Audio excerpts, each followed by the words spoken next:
శీర్షిక సరిహద్దు సైనికుడా. యుద్ధంలో సహచరులందరినీ కోల్పోయి ఒంటరి దుఃఖాన్నై నేను చెల్లాచెదరైపోయింది నిజమే.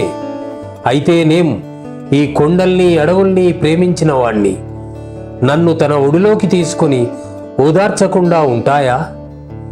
నన్ను నేను కూడా తీసుకునేందుకు ప్రతి చెట్టు పరామర్శిస్తుంది, ప్రతి కొమ్మ ఊయలై పిలుస్తుంది, ఆకు కలిసి పడకపరుచుకుంటాయి. ఆకలి తీర్చుకొమ్మని పళ్ళు నా ముందు వాలుతాయి. మధుపాతం జలజలా రాలుతుంది.